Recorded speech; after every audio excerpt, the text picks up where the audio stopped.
Bom dia, boa tarde, boa noite, terceiro ano. 2 de junho de 2020. Ouça. It won't be easy.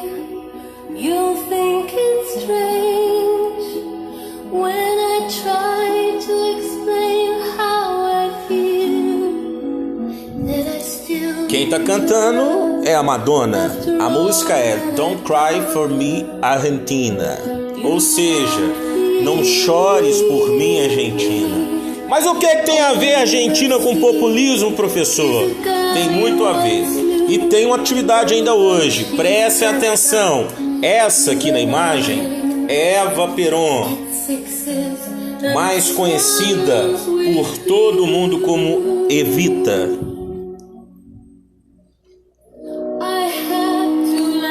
Então vamos lá. Nós estamos em revoluções e populismo na América Latina, não é isso?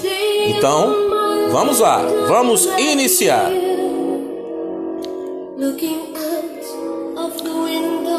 Então aqui, ó, deixa eu abaixar o volume, a música que a Madonna cantando, Don't Cry For Me, Argentina ao fundo.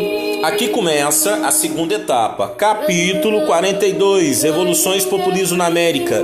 Não precisa preocupar que nós estamos dentro do nosso planejamento.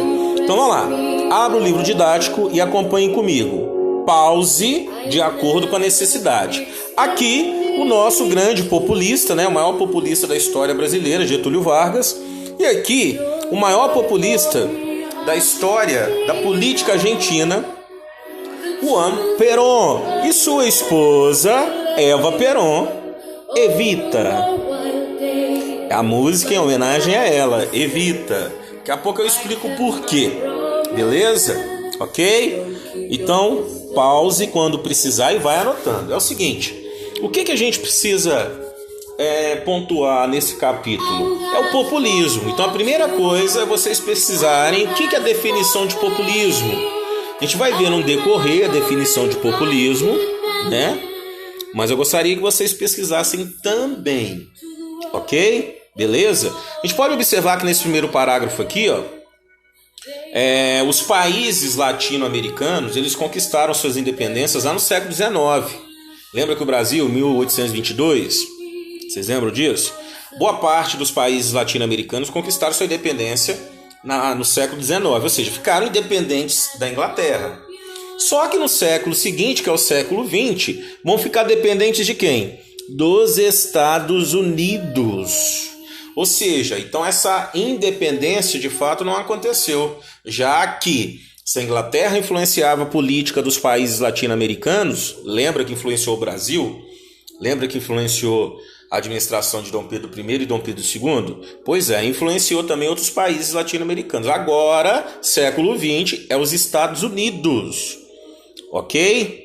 Beleza? Então essa dependência dos países latino-americanos, essa dependência no século XIX com a Inglaterra e agora no século XX com os Estados Unidos. Beleza? Lembrando, países, né, que eram territórios, que eram colônias da Espanha e Portugal e que foram explorados no colonialismo. Lembra do colonialismo ibérico lá no segundo ano? A colonização da América pelos espanhóis, pelos portugueses, pelos franceses e ingleses. Esses países latino-americanos foram explorados inicialmente pela Espanha e Portugal, né? Toda a América Latina, exceção o Brasil, pela Espanha e o Brasil por Portugal. Depois veio a exploração da Inglaterra e depois a exploração dos Estados Unidos. Mas como assim? Ok? Então beleza. O que despertou nesses países? Primeira coisa, ficar independente desse colonialismo, desse domínio dos espanhóis, portugueses, da Inglaterra, enfim. Conseguiram? Conseguiram. Só que logo em seguida, quem vai assumir o poder? A elite local. A elite local. Ou seja, na perspectiva de se criar uma sociedade mais justa, na verdade se construiu uma elite, né? Então a sociedade continuou a ser desigual. Então, por todo o século XX, né, esses países, inclusive o Brasil, manteram uma sociedade de privilégios para um grupo pequeno que a gente vai denominar elite, ok? Beleza? Depois da Primeira Guerra Mundial, olha aqui, ó, os Estados Unidos começou sua política externa de influenciar a América Latina. Lembra que depois da Segunda Guerra Mundial, os Estados Unidos, com a doutrina Monroe e principalmente com o plano Marshall depois da Segunda Guerra Mundial, vai influenciar a economia dos europeus? Também vai influenciar a economia dos latino-americanos. Com a doutrina Monroe, né? Principalmente, a gente pode observá-la aqui embaixo aqui, ó. Então vai ter interferência dos Estados Unidos depois da Primeira Guerra Mundial e principalmente depois da Segunda Guerra Mundial.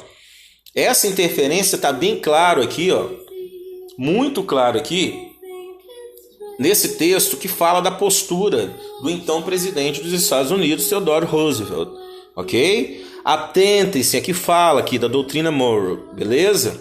Atentem-se a esse texto.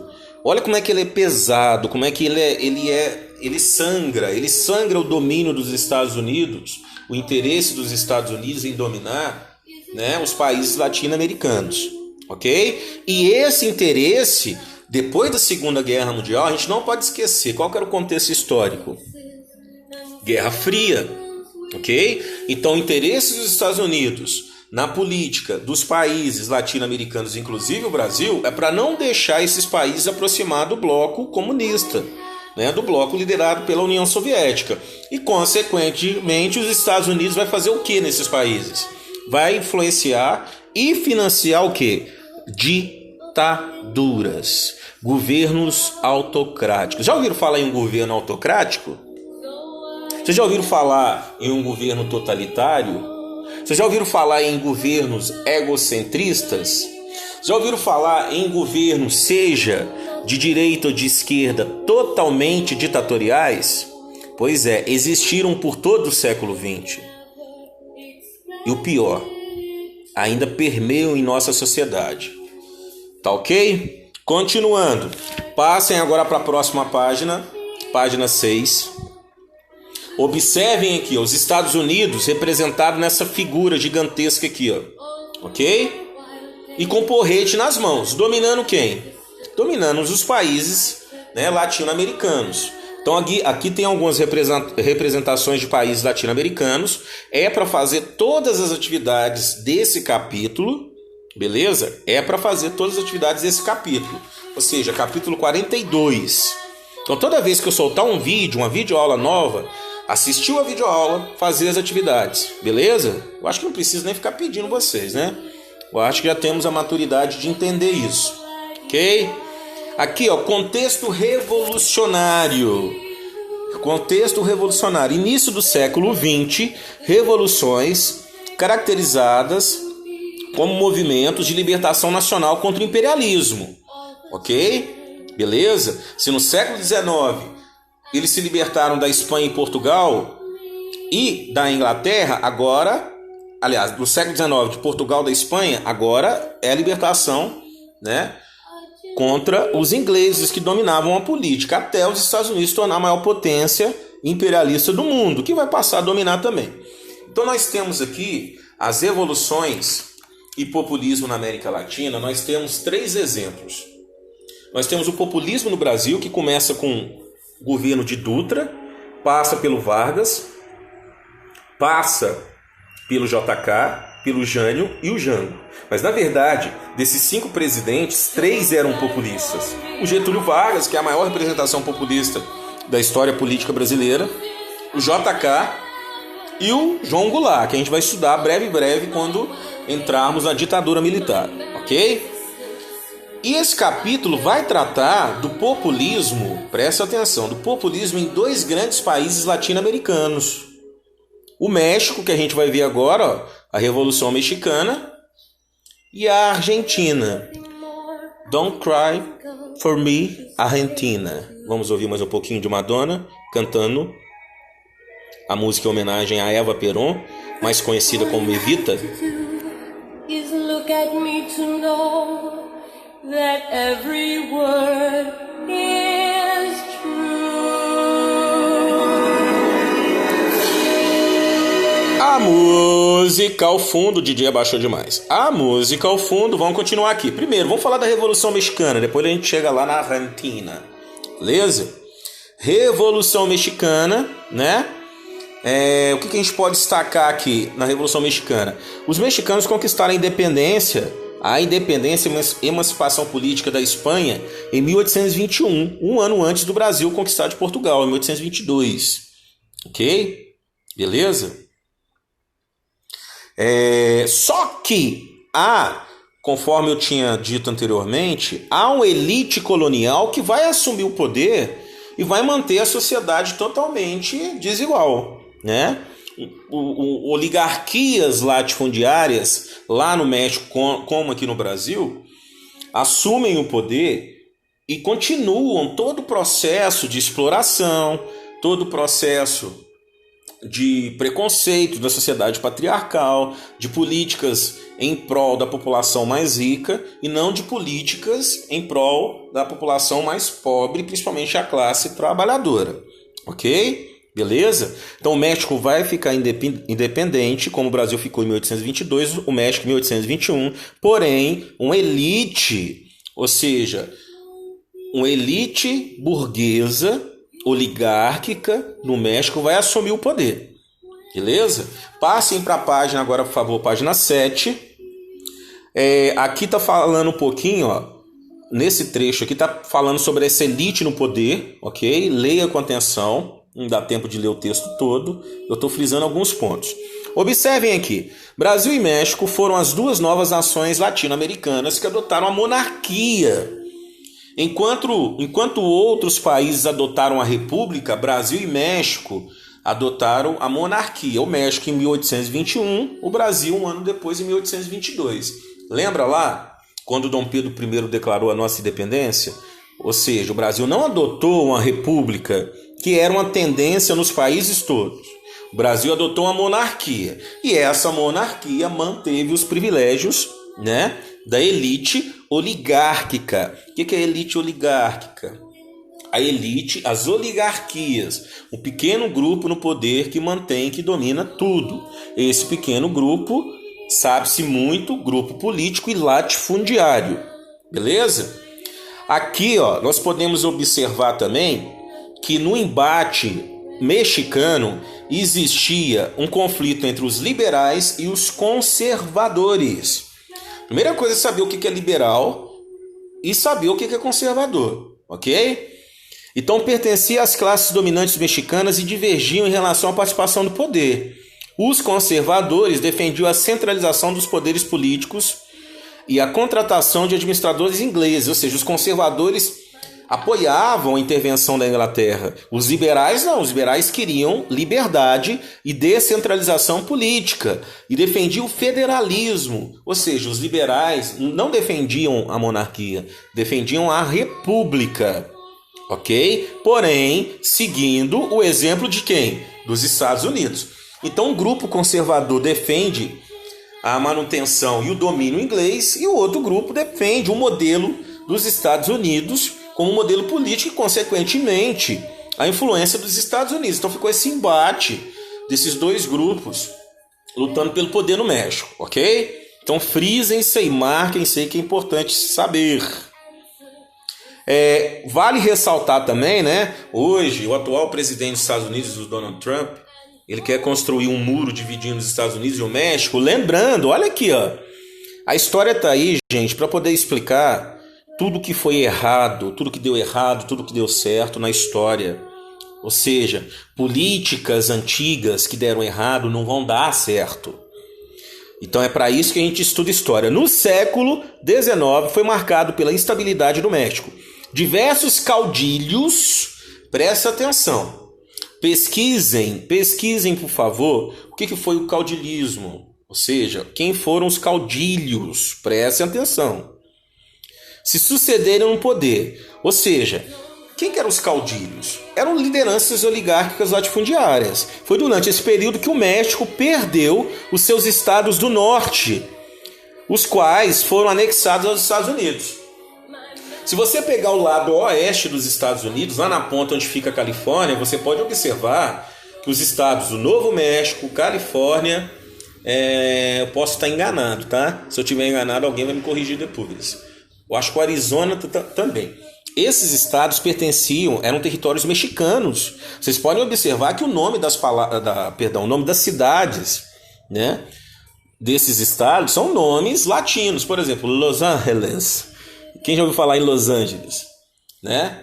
São Francisco. Então são heranças da língua espanhola, da língua latina, que ainda prevaleceu. Ou seja, se hoje os Estados Unidos quer construir um muro separando do México, vale lembrar que os Estados Unidos, através de guerras, né, pegaram territórios mexicanos. Olha a história aí para evidenciar quem está certinho e quem está erradinho, não é mesmo? Pois é. Também houve um conflito entre os mexicanos e franceses. A gente pode observar nesse último parágrafo aqui da página 7, ok? Então, há uma resistência dos mexicanos contra os Estados Unidos, né, contra os estadunidenses e contra os franceses. Passem para a próxima página, por favor. A aula vai ficar extensa, não tem como não, gente. História é isso. Onde que eu tô aqui? Página 8. Vale ressaltar também, aqui em cima na página 8, ó, vencidos os conservadores, presta atenção, os liberais venceram esse conflito. Só que os conservadores foram buscar a ajuda de quem? Napoleão III, ok? Imperador da França, para derrubar o governo liberal e formar o protetorado francês no território mexicano. Em 1863, tropas francesas invadiram o México e obrigaram Juarez a se refugiar no interior do país. Ou seja, houve aqui um processo que a gente vai chamar de quê? Um golpe feito pelos conservadores, que era a elite do país, ok? Para derrubar os liberais que tinham vencido o conflito. Aqui vai ser adotada medidas liberais, atentem-se a esses dois parágrafos aqui, ó. Beleza? Ok? Porém, as tendências autocráticas, o que é um governo autocrático? É um governo ditatorial. É alguém que flerta com totalitarismo. É alguém que flerta com ausência de democracia, ou seja, alguém que não gosta do regime democrático, é alguém que é ditador. Ok? Então, as tendências autocráticas de Juarez tiveram continuidade com o governo de Porfírio Dias, que vai ser o grande ditador mexicano. Ok? A ditadura, olha aqui embaixo, aqui, ainda na página 8, a ditadura de Porfírio Dias foi contestada por Francisco Madero. Então, Porfírio Dias tá para o México o que o Vargas tá para o Brasil, lá na era Vargas de 30 a 45.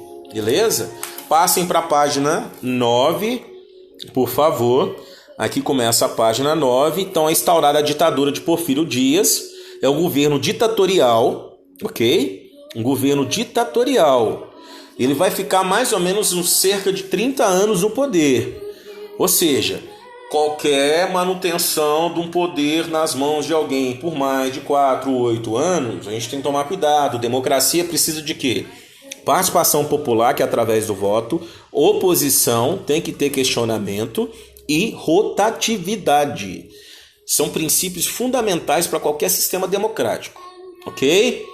Então aqui, ó, Porfírio Dias assume o poder, transforma o país numa ditadura, muito parecido com Vargas. É claro, né? Cada um com a sua peculiaridade regional, enfim. Mas eu digo parecido no sentido ditatorial, ok? Beleza?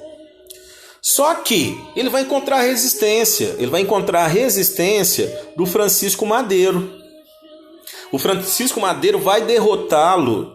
Vai derrotar o Porfírio Dias e assume o poder. O discurso do Francisco Madero era o seguinte: vou derrotá-lo e vou instaurar políticas, né, em prol da população mais pobre. Só que isso vai acontecer? Não, isso não vai acontecer. Isso não vai acontecer e vai entrar essas 3 figuras que foram fundamentais para a Revolução Mexicana.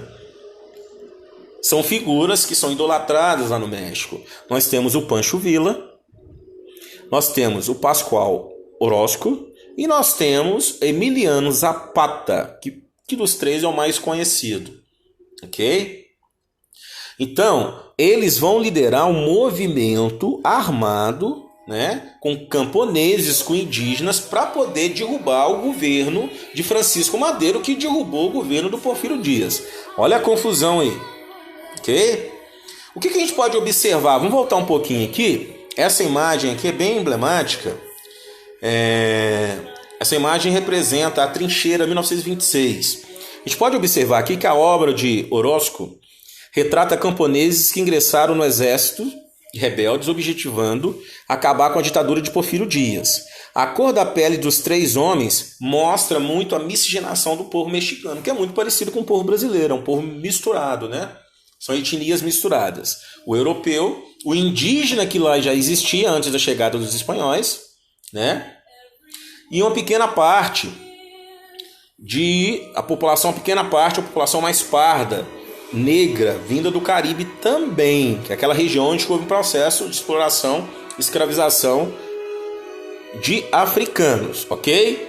Então esses são as três principais lideranças da Revolução Mexicana, ok? Beleza? Revolução Constitucionalista, que foi estabelecido alguns conceitos.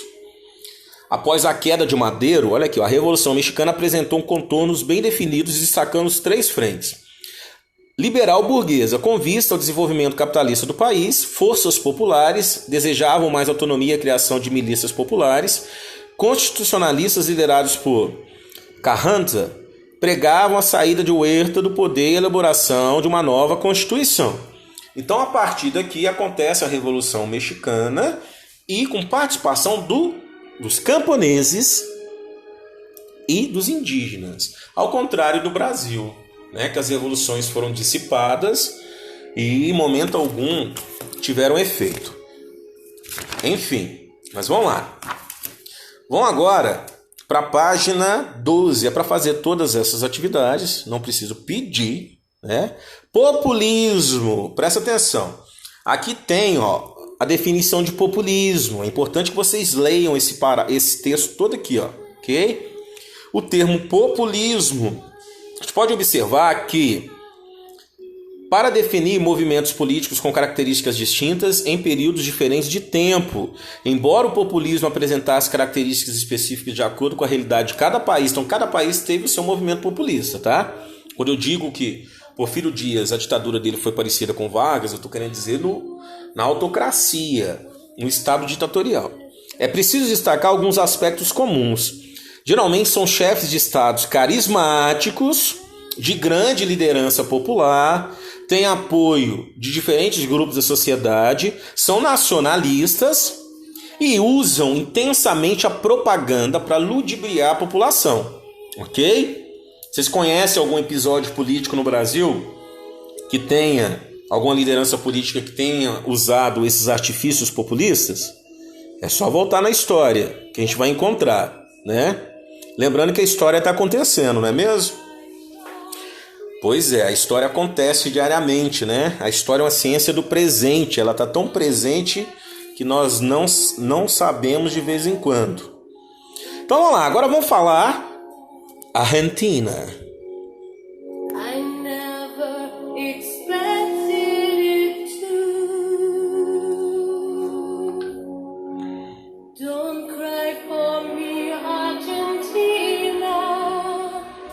The truth is... Não chores por mim, Argentina. Por que eu coloquei a imagem de Eva Perón, a grande Evita, idolatrada, amada até hoje? Ela morreu em 1952. Por que ela é tão idolatrada e amada por todo o povo argentino? Vocês sabem? A gente vai descobrir agora. Vamos lá.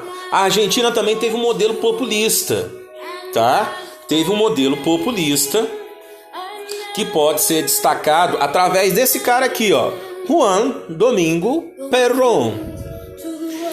Em 1946, Perón venceu as eleições presidenciais como candidato do Partido Laborista, que é o PL. Governou o país até 55, em 2 mandatos, ok? contando com amplo apoio popular. Ele era populista. Agora presta atenção, anotem aí, coloquem em cima e ao lado de Argentina ou em cima do nome dele. Populismo peronista tinha viés trabalhista, como Vargas na era Vargas, viés trabalhista, como o Jango que a gente vai estudar, viés trabalhista, o Jango reformista, lembra?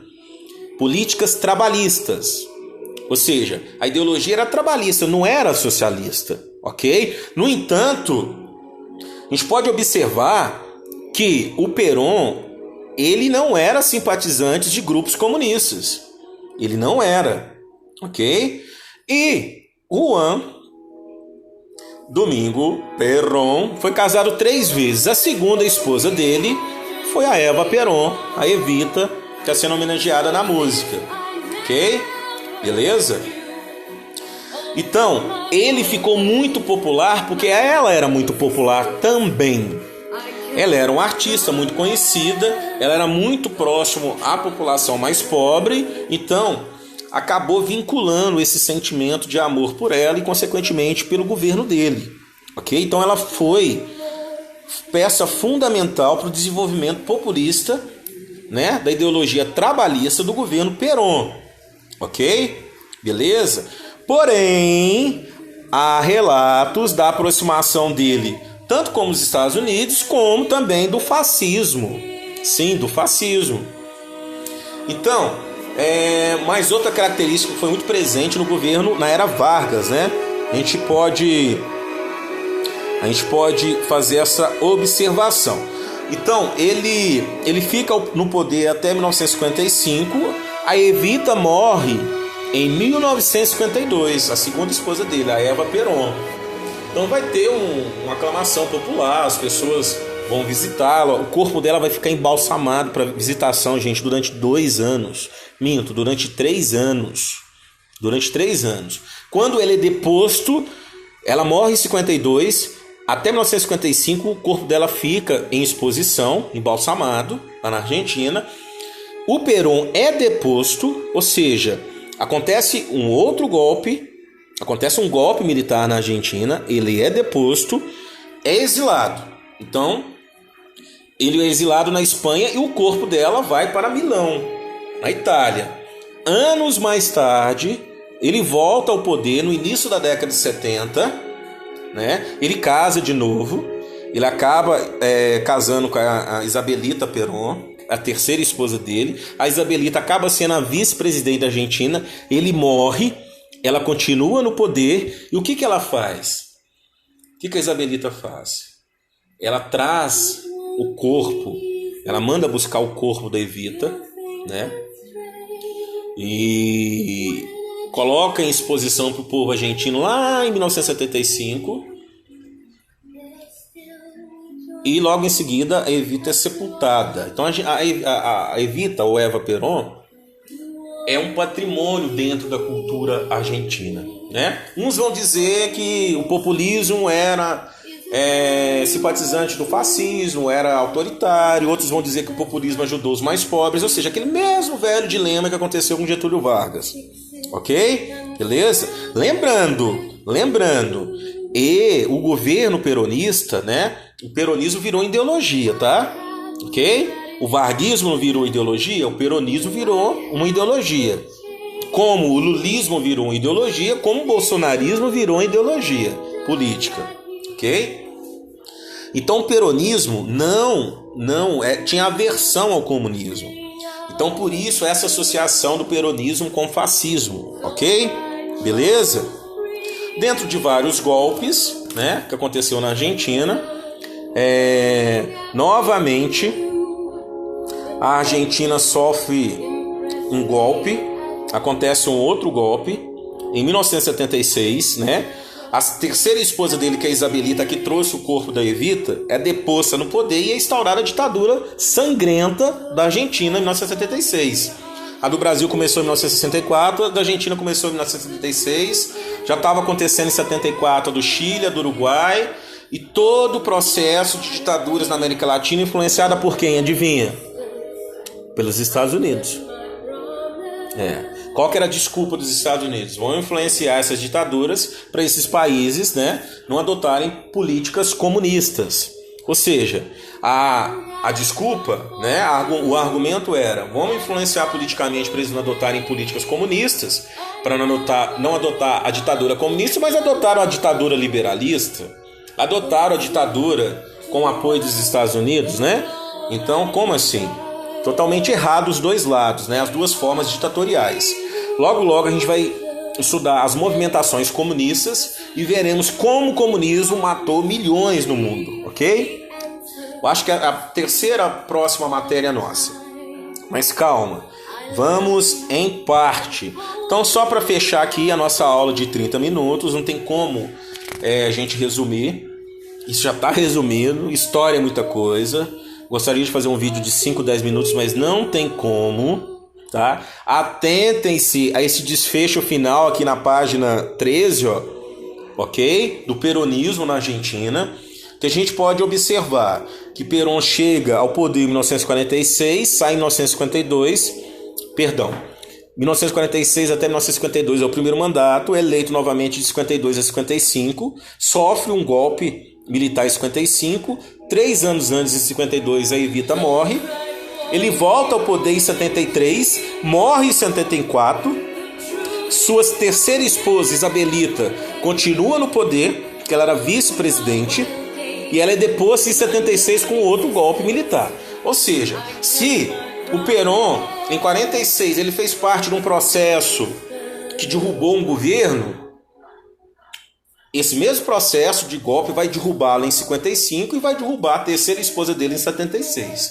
Ou seja, se a história da Argentina, se a nossa história é marcada por golpes, né, seja golpes de Estado, são golpes parlamentares e golpes militares, a da Argentina também, da América Latina toda é marcada por golpe. E todos eles influenciados por quem? O contexto é Guerra Fria, influenciado pelos Estados Unidos e a política externa, pela doutrina o quê? Pelo plano Marshall, né? Pelo plano Marshall, a doutrina Monroe, influência na Europa, e o plano Marshall influenciando o máximo possível os países latino-americanos, ok? Por hoje é só. Eu gostaria de colocar para vocês, vou dar uma pausa e voltar, só um minutinho. Voltei, vou deixar essa imagem da Eva Perón, Evita, que é muito idolatrada na Argentina. Tem o filme Evita, que a Madonna faz o papel dela, tá? No entanto que a Madonna gravou, né, a trilha sonora do filme. O filme, se eu não estiver enganado, de 1994 ou 1995. Vale a pena assisti-la. Mas como surgiu essa música? A música surgiu em 1976... Acho que é 1976, se eu não estiver enganado. Como um espetáculo musical, ou seja, surgiu como um musical Evita, ok? É que eu vou colocar aqui para vocês aqui. Eu vou colocar a cantora inglesa que interpretou Evita nesse musical, e essa música ficou mundialmente conhecida, ok? Eu vou colocar o trecho aqui, se vocês quiserem assistir, a gente encerra com ele. Mas antes eu gostaria de falar sobre isso. Eu não posso passar a aula de hoje sem falar sobre isso. É sério, é muito sério. Não é tema nosso, porque nós estamos no século XX. Será tema logo, porque vamos abordar os direitos civis, né? Isso tanto na África do Sul como nos Estados Unidos, os direitos civis dos negros. E eu gostaria de falar sobre isso. Vidas negras importam, sim, e muito. Respeito é fundamental, ok? Então presta atenção, tem uma atividade que para entregar sexta-feira agora, hoje são 2 de junho, é para entregar dia 5, na plataforma Positivo. Quem chegou até esse ponto do vídeo vai saber sobre essa atividade. Eu preciso saber quem está assistindo as videoaulas, senão não tem sentido eu pesquisar, eu estudar, né, eu buscar vídeos, eu buscar um monte de informação para poder fazer uma videoaula decente para vocês, ok? Então, vidas negras importam, antirracismo e antifascismo, é sério, A história está acontecendo novamente. Forte abraço, com vocês o vídeo, ok? Vou colocar o vídeo para vocês. Tchau. Musical, Evita. Essa é a atriz inglesa que fez em 76.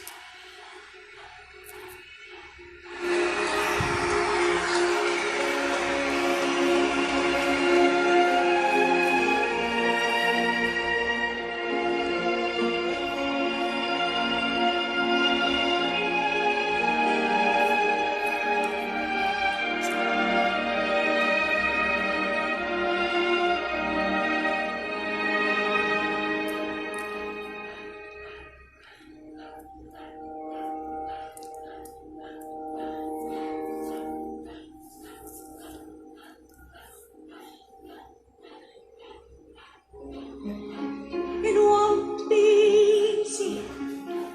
You'll think it's strange when I try to explain how I feel, that I still need your love after all that I've done. You won't believe me. All you will see is a girl you once knew, although she's dressed up to the nines, at sixes and sevens with you. I had to let it happen. I had to change. Couldn't stay all my life down at heel, looking out of the window, staying out of the sun. So I chose freedom, running around, trying everything new, but nothing impressed me at all. I never expected it to. Don't cry for me, Argentina. The truth is I never left you. All through my wild days, my mad existence, I kept my promise. Don't keep your distance.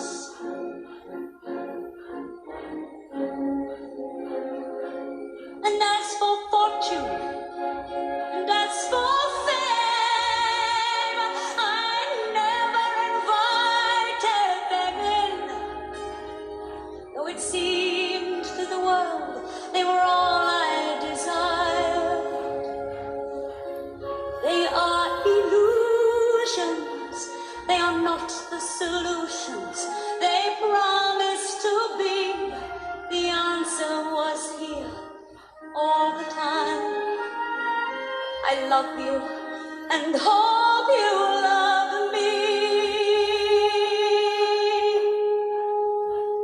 Don't cry for me, Argentina.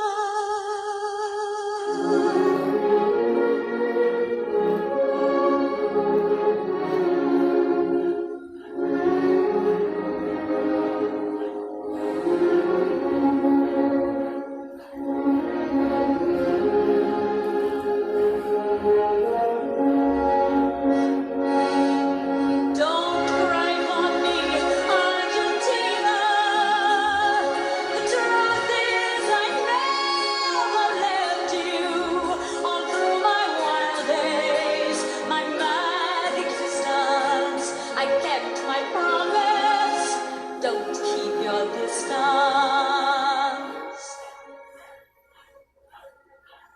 Have I said too much? There's nothing more I can think of to say to you.